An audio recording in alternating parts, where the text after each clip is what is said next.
matin. C'était pas prévu ça. Bon, ça reste trop beau là où on est, mais on va partir avant que le vent commence à accélérer parce qu'on a regardé la météo et c'est de pire en pire et on a encore pas mal de montagnes à descendre. Alors il est temps de partir, tant que ça souffle pas trop fort. Aujourd'hui ils ont prévu des rafales, suivant les applis, on oscille entre des rafales à 40 jusqu'à 70. Donc on va essayer de se mettre à l'abri.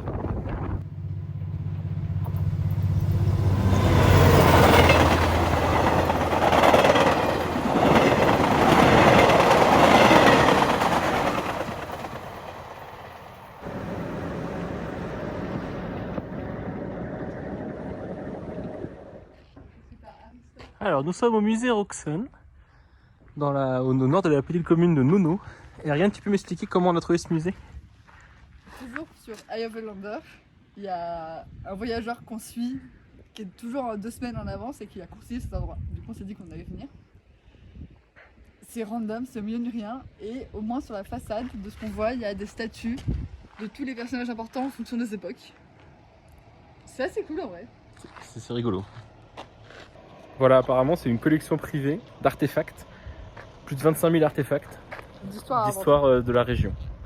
On ne sait pas du tout à quoi s'attendre, mais les commentaires Everlanders disaient tous, franchement, si vous avez l'occasion, passez, ça vaut grave le coup.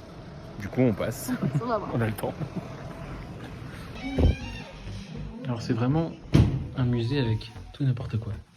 Par exemple, tu peux nous expliquer dans quelle salle on est là? Là, on est dans la salle anatomique, donc il y a des squelettes, il y a des momies, il y a des fœtus conservés dans du formol.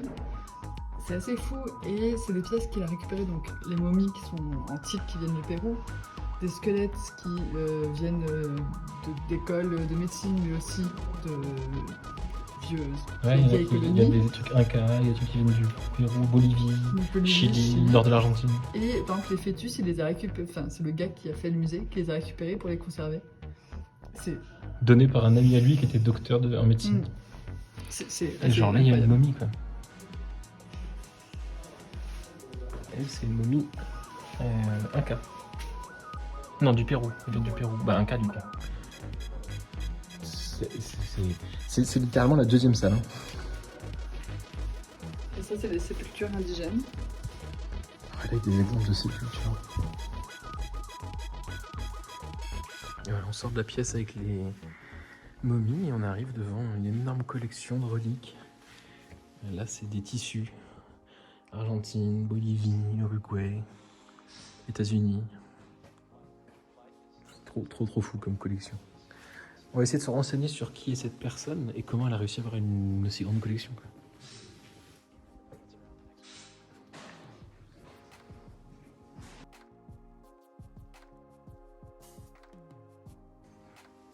Alors là, on enchaîne avec des appareils photo, des presses, des machines à écrire, des objectifs, des caméras. Ça, c'est la première machine, premier projecteur de cinéma. Un des 3 premiers projecteurs de cinéma de l'Argentine. C'est l'original qu'elle a. Et ça continue. Et on a fait quoi? 5 salles? On a peut être à un tiers. Même pas. Qu'est-ce que nous avons ici, Ariane? La reproduction d'une confiserie parisienne. Approximativement 1825-1925. C'est le musée. En plus, c'est trop cool. Mais ce musée est ouf. Genre le musée, il a reconstruit des boutiques entières. Là, c'est un coiffeur. Là, c'est une zapateria, magasin de chaussures. Et aussi, là, c'est des robes de mariée. Enfin, ou des robes. Un commentaire? Non, j'ai pas de commentaire, Aloïs. Cet endroit est absolument hallucinant et génial. Ouais, c'est un peu ça. On est à la fois halluciné et en même temps, on trouve ça trop génial comme endroit. Mais je sais pas si vous vous rendez compte de la taille que ça fait et de la quantité de pièces qu'il y a. Parce qu'on vous montre pas tout. Hein. On vous montre pas tout, on vous montre loin de tout. Et là, par exemple, il y a une collection de petites bouteilles. Ce qu'il faut savoir, c'est qu'il y avait déjà une collection de petites bouteilles là-bas. Donc, ce musée est absolument fascinant sur plein de sujets différents, mais il pose une vraie question qui est à partir de combien d'un objet on considère que c'est une collection? Et à partir de combien est-ce qu'on considère que c'est une affliction, une maladie, un problème? C'est une question qu'on se pose puisque le Donc musée. voilà, on va vous montrer pas mal de choses et vous nous répondez en commentaire si c'est une collection ou C'est un si problème. c'est chelou. Des vieilles ampoules. Collection ou juste chelou? Des radiocassettes. Collection ou bien chelou? Des vieilles coucou cloques. Collection ou bien chelou? Des louches et des cuillères. Et des fourchettes. Et des couteaux. Collection ou chelou? À partir de combien de bougeoirs c'est plus une collection et ça devient chelou? Donc ça, c'est le coin des gauchos. Avec tout le matériel pour les chevaux. Et la culture. Avec des vieilles selles et tout. C'est trop trop beau. C'est quoi un gaucho? Un gaucho, c'est des fermiers locaux. Les fermiers locaux qui s'occupent de tout ce qui est bétail. Donc ils ont des gros troupeaux de bêtes dans la pampa et ils les récupèrent, ils s'en occupent à cheval. Donc ils sont toujours à cheval avec un béret sur la tête. On vous montre une photo d'un gaucho. Ça, c'est une reconstitution d'un gaucho dans sa maison. Et ça, c'est vraiment la tenue. Et genre, c'est pas en mode historique. C'est genre, on a vu plein de gens habillés comme ça. Partout. Et c'est trop cool. Caballero. Caballero. À partir de combien de matériel médical on considère que c'est une collection et que c'est juste chelou? À partir de combien de vieilles radios on considère que c'est une collection ou que c'est chelou? À partir de combien de tables de gynécologue et de spéculum est-ce qu'on considère que c'est une collection ou que c'est juste chelou? Il n'y a même pas de à partir de combien de poupées c'est une collection et à partir de combien c'est chelou. Genre, juste, c'est chelou. Qui a autant de poupées? Pour la petite histoire, Et attendez, parce que des jouets, des... je suis allée aux toilettes et quand je suis sortie, je suis allée chercher Aloïs. Et je l'ai pas trouvé, j'ai fini ici et j'ai tellement flippé que je lui ai envoyé un message et en fait il était aussi aux toilettes. Mais c'est terrifiant, c'est terrifiant. Ce musée est hanté la nuit.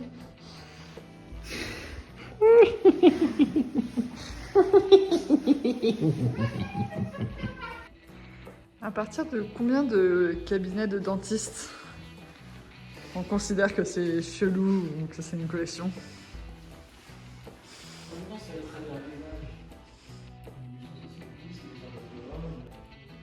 Pour finir, à partir de combien de luminaires c'est plus une collection, ça devient un problème?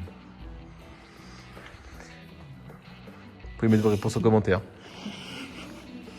On veut bien avoir vos avis. Nous, on est un peu perdus sur ce musée. Mais il est génial, ce musée. On en est un peu perdus.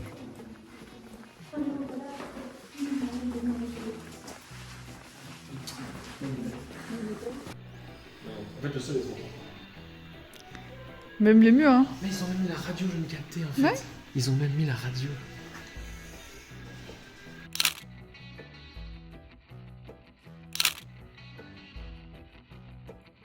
Bon, du coup, je suis en train de faire le montage.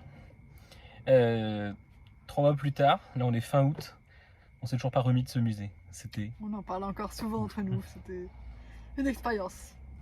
Ouais, c'est vraiment un truc à faire. On vous a montré qu'un tout petit bout et parce qu'on n'a pas tout filmé et parce que c'était trop Ça long. aurait été trop long. Mais on y a passé un bout de temps et il y a tellement de choses. On a kiffé, voilà, si vous passez par l'Argentine, clairement, allez à Nono et allez faire le musée Roxane. C'est un des musées les plus random et surprenants que j'ai fait de ma vie. Ouais, pareil, tout pareil. Et voilà. Voilà, Et et ben... ça nous a donné envie de nous renseigner aussi sur la vie de ce Ouais. gars, parce que c'est un homme incroyable qui a amassé une quantité de choses et qui a réussi à se faire un nom et à se faire offrir beaucoup de choses pour que ce soit conservé. Et du coup, c'est quand même assez chouette. C'est un projet. Français. En plus. C'est un Français qui a créé ce musée. Voilà. J'ai espoir d'avoir le temps un jour de vous faire une vidéo où je vous présente ce gars-là parce que sa vie a l'air ouf. Et ben on vous laisse avec Ariane et Aloïs du passé pour la suite du voyage.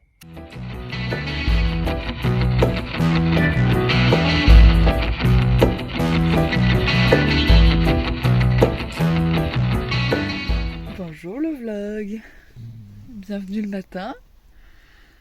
Et un matin un peu particulier parce que ce matin, après quasiment une semaine de beau temps, de soleil et l'impression de revenir au printemps, et ben il a fait -2.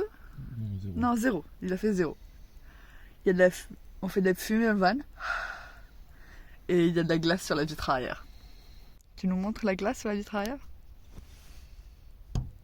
Gratte dessus. De la glace.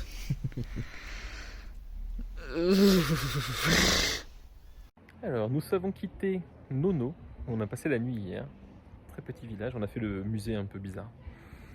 Et aujourd'hui, nous avons roulé direction Cordoba, donc vers l'est. Et puis à un moment, Ariane s'est dit, j'en ai marre de l'autoroute, on va prendre une petite route. On a tourné à droite. Et on a vu ceci sur la route. Et on a vu qu'on pouvait le visiter. Et donc là, nous partons, le groupe est en train de partir, on va y aller. Nous partons visiter l'observatoire astronomique de Cordoba. C'est trop cool. C'est trop cool. On l'a trouvé complètement par hasard, juste avant la visite, à l'heure de la visite. Donc c'est parti.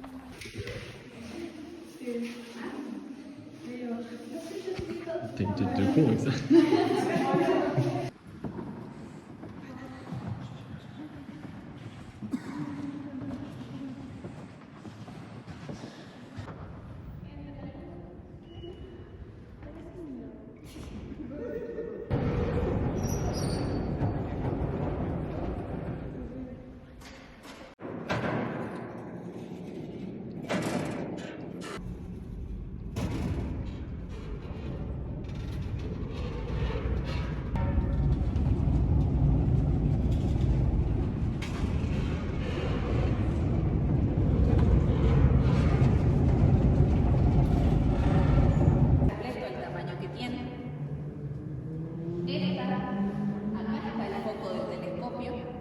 Y si pueden ver de este lado, acá está la cámara.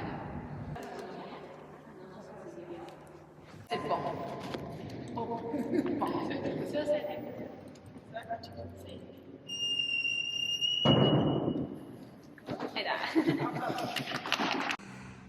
Oui, je réalise qu'il fait froid. Qu'est-ce que t'as pensé de cette petite visite? C'était trop bien. C'était hyper intéressant. La guide était très claire. Elle parlait en espagnol, mais c'était hyper compréhensible. Très pédagogue. Et puis c'est un endroit de dingue, quoi. C'est au milieu de rien. On est arrivé là par hasard, donc c'est toujours encore plus cool, ce genre d'endroit où c'est pas prévu. Mais non, c'était trop intéressant. Voir le fonctionnement du télescope, la coupole s'ouvrir, tourner et tout. Enfin, c'est très très chouette. Voilà. Mais la science en Argentine est encore moins bien fondée. Ah oui, alors ça, oui, parce que nous a parlé un petit peu l'état du financement de cette télescope et la coupole qui manque des bouts, le télescope il manque des bouts. Il y a d'autres petites coupoles où il y a des plus petits télescopes qui sont tous cassés. Ils n'ont pas l'argent pour les Il y a pas réparer, du d'argent, coup c'est le dernier qui est encore en activité dans la région. Là. Il n'y a qu'une seule personne qui s'occupe de tout le télescope, de toute la maintenance et tout ça. Parce qu'ils ne peuvent pas embaucher d'autres personnes. Bon. Ah, le financement de la recherche publique ici c'est vénère. Hein. Ah, on connaît ça. Et bon, voilà. La crise en Argentine. Hein. Mais trop chouette. C'était cool, c'était cool. Je vous montre un peu la vue derrière quand même là. Voilà. Enfin, je crois qu'Ariane a fait des photos. Je vais vous montrer un peu, c'est magnifique. J'ai fait des photos des condors. Magnifique, je vais vous montrer un petit peu la vue là-bas. Parce qu'en plus d'avoir le télescope qui est juste là, la vue est quand même magnifique. On est garé en altitude, en montagne. Et pour venir, c'était une petite route comme ça de terre et c'était bien rigolo.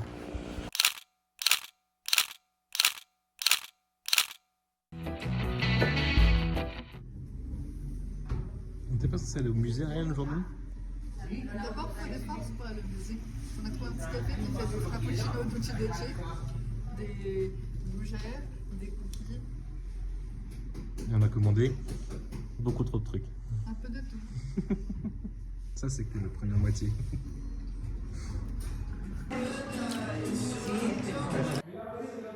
Bienvenue dans la maison de Che Guevara. Et ça, c'est la moto du Che, sur lequel il fait son fameux voyage en motocyclette. C'est assez classe. En prévision de ce musée, ce qu'on avait planifié hier qu'on irait au musée, Ce matin, j'ai commencé à lire le livre Voyage en motocyclette, donc le journal de Che Guevara. Et j'en suis à la moitié. Et c'est très rigolo du coup de voir la moto, les cartes, les photos, alors que ce matin j'étais en train de lire son journal.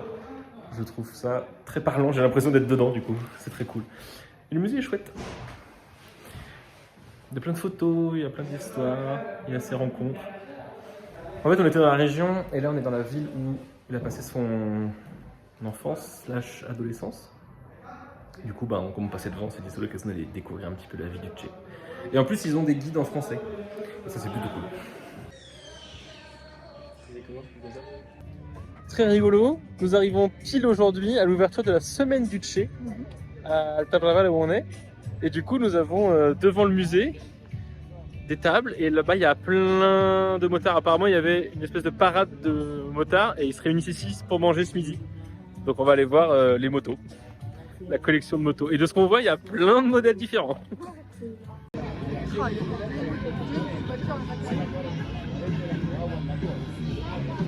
Bon, je peux pas mettre le son malheureusement parce que je vais me faire striker. L'entretien, il y a des générations. On n'avait pas prévu que cette journée où on devait faire le musée du Che deviendrait le salon de l'auto. Mais c'est cool. Et c'est trop cool.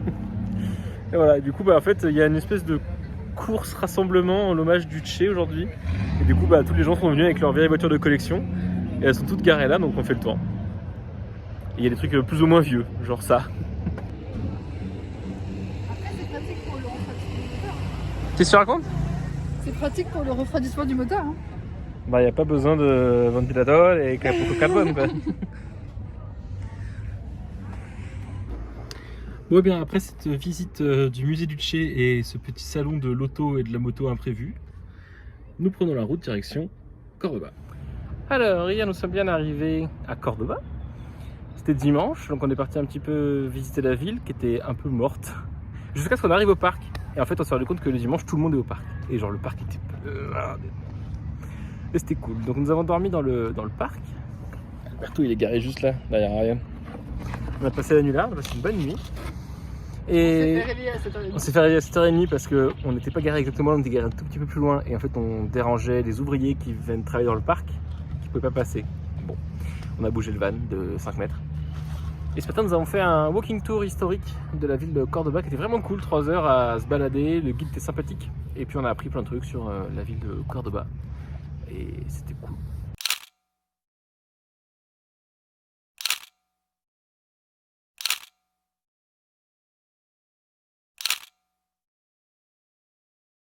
Et du coup nous avions un petit peu faim parce qu'il est 14h.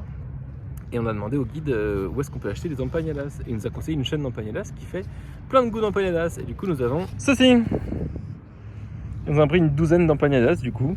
Avec que des goûts différents. Avec 12 goûts différents. Ariane, tu peux en choisir un au hasard. Je prends BQ ou B. Alors le jeu c'est toujours de regarder, ils écrivent dessus à chaque fois ce que c'est. Mais des fois c'est en abrégé, alors il faut réussir à comprendre.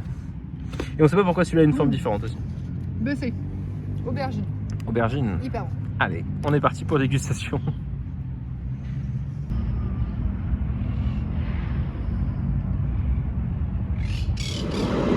Oui 110 000 km. Allez Alberto, on continue là, on tourne bien. Bonjour le vlog. Nouveau matin, nouvelle vue de malade. Et ce matin, on est sur les Grandes Salines à côté de Cordoba. Je vous montre ça, c'est trop beau. Et voilà la vue du matin. Juste les salines. Hier, c'était le coucher de soleil, c'était magnifique. Oh, ça c'est la saleté de notre coffre. Ça ne peut pas faire la mise au point. C'est assez fou cette vue à l'infini. On va aller se balader, on vous emmène avec nous. Enfin, on va se balader, mais pas tout de suite. Hein. Ouais, allez, on prend le petit déj d'abord. Du coup, nous sommes partis nous balader un petit peu sur la saline. Après, ça te fait interroger par la police. Alors, il y a les flics qui sont passés il y a 30 minutes. Et on pensait qu'on n'avait pas le droit de dormir là où on était. Donc, Ariane a un petit peu paniqué. Non, mais on n'avait pas le droit de dormir là. Et en fait, c'est pas du tout la question qu'ils posaient. Mais ils avaient un accent argentin. Et en fait, bah, cette nuit. En fait, la question c'était est-ce que vous avez vu 2 personnes marcher sur la saline cette nuit? Non, on n'a rien vu.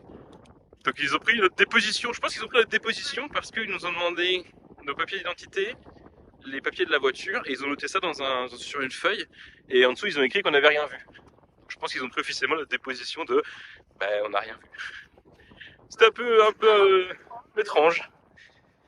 Donc voilà. Donc nous marchons un petit peu. Derrière moi, la terre. Et devant moi, la saline. Et c'est assez cool parce que là, on marche sur du sel. Alors mon cerveau me dit qu'on marche sur de la neige parce que comme tout est blanc, j'ai l'impression que je suis sur de la neige. Mais en fait, quand je marche, ça marche pas du tout comme de la neige. Pour vous expliquer un peu la sensation, c'est la même sensation qu'un glaçage au sucre sur un gâteau. Quand l'eau s'évapore et que ça commence à craqueler un peu. C'est toi la même sensation sous les pieds là. Sauf c'est du sel. C'est assez rigolo. Et ça continue loin. Alors on va pas aller jusqu'au bout parce que on avait le débat avec Ariane de savoir combien de temps il nous faut pour aller au bout. Ça a l'air à côté, mais en fait, je pense que c'est une illusion d'optique. Et il y a un petit vent salé et froid qui se lève.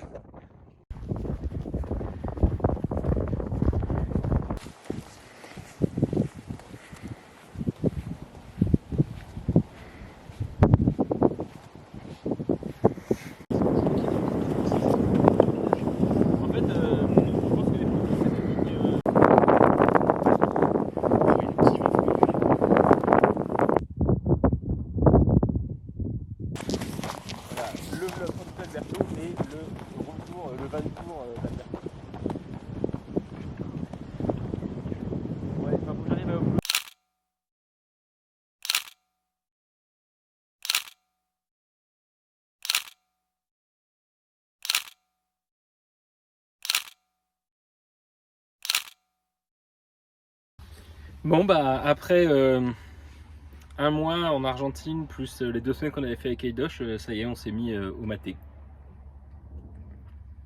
On a appris à le préparer, on a appris à sélectionner le maté qu'on aimait et on commence à y prendre goût. Voilà, et on commence à boire du maté régulièrement maintenant. Peut-être c'est le truc qui va nous manquer quand on va quitter l'Argentine, le maté.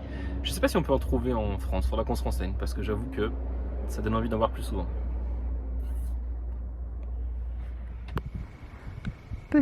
Petit hibou qu'on peut observer depuis le nid.